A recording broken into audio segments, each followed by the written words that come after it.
I am here in America. I have been given the opportunity that most kids in third world countries don't get, and yet I'm depressed.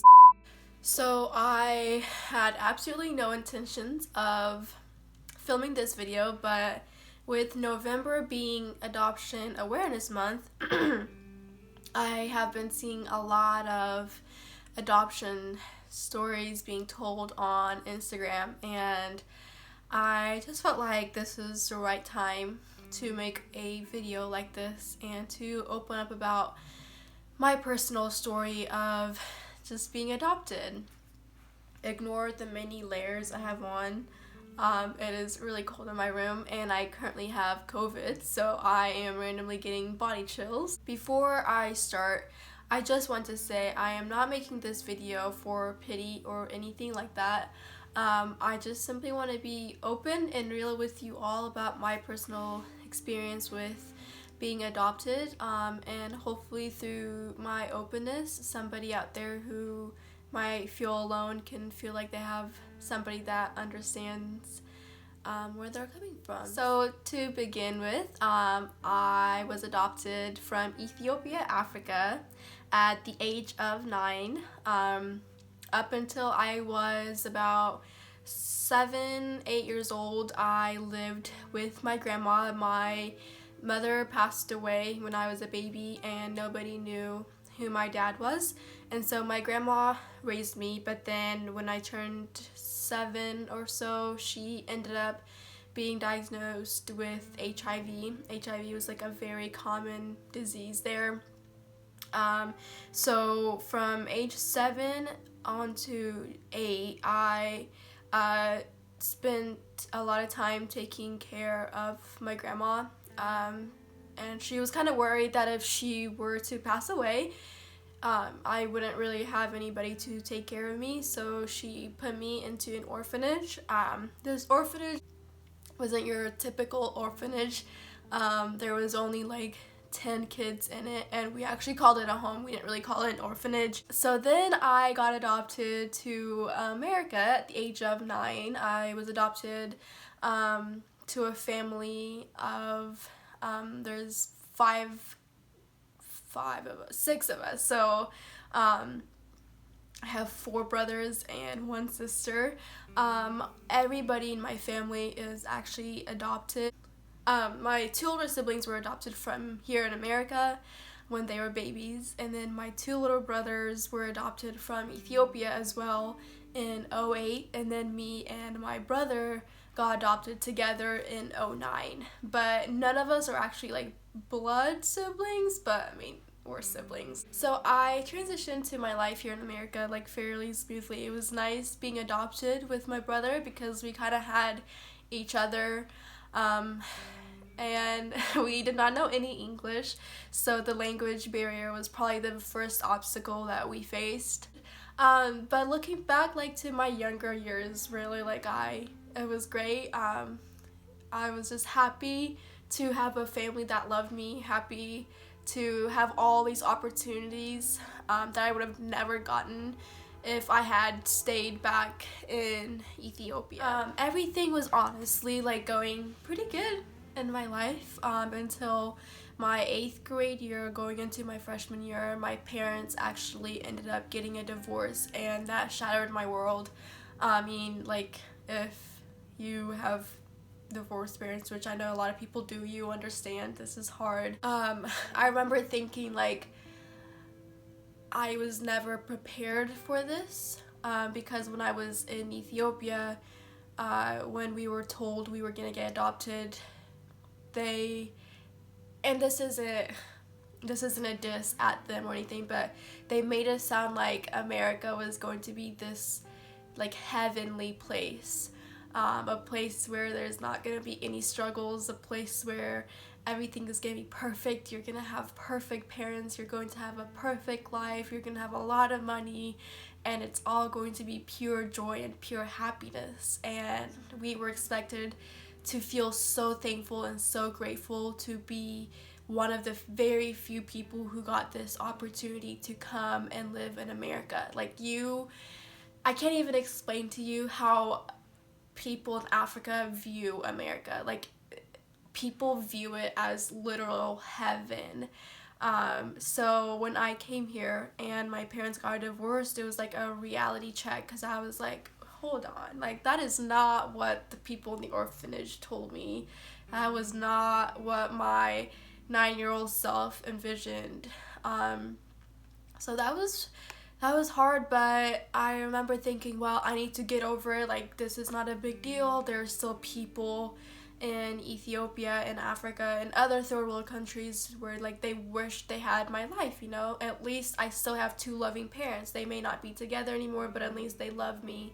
And so I started playing those games with my mind at a very young age, which I now have realized that's so dangerous. It's so dangerous to minimize your pains just because somebody else might have it worse, because what you're going through is real and what you're going through is hard, and it doesn't matter if it doesn't seem hard compared to other problems. Like, it's still hard. So fast forward a few years, I made it to college, and this is when I really started experiencing a lot of my adoption trauma.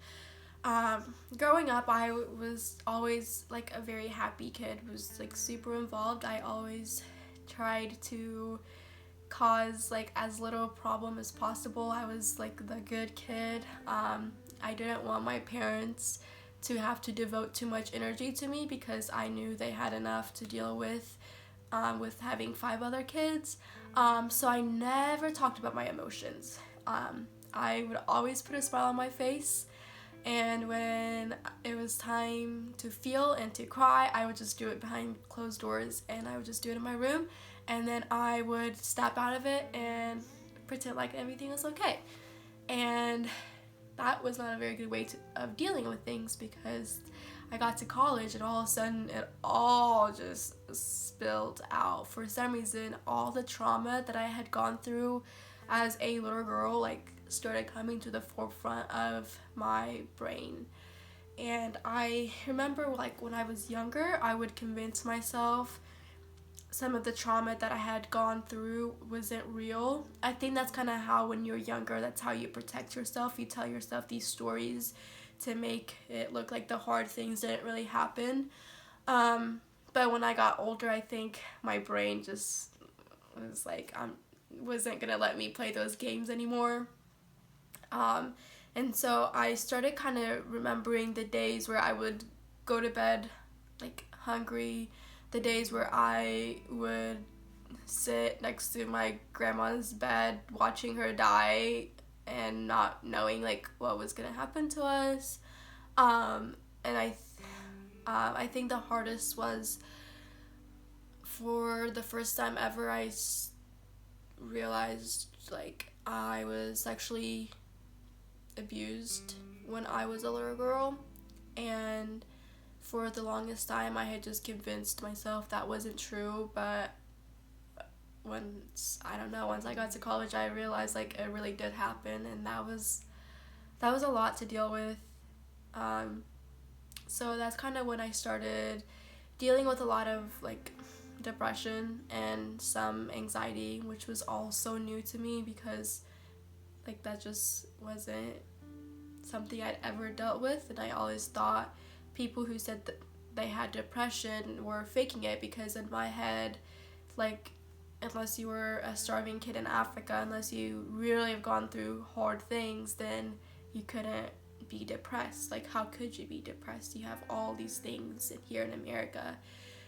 But then I started experiencing it, and when I first started experiencing those feelings, I felt very guilty. I was mad at myself because in my head, like, I am here in America. I have been given the opportunity that most kids in third world countries don't get, and yet I'm depressed. Like, that just seemed crazy. It didn't seem like I should be feeling those feelings. I felt like I needed to be grateful, and I need to like snap out of it and stop feeling those feelings. But then I realized, like, it's just like that's not how it works. Like, you have to work through your feelings, and you can't minimize your feelings all the time. So that's kind of when I actually seeked out counseling, and through counseling I started to realize like the way my thought process worked was not normal, and I needed to really learn how to think properly. And what I mean by that is, I remember, like I said earlier, I would try so hard not to be a problem to my parents because I wanted to make sure like they didn't have to spend too much time on me. But that all came from the fact that when I was a little girl, I never really got to be a kid. I had to take care of my grandma, and like that's just the reality of living in a third world country. You just don't get to be a kid for a long time.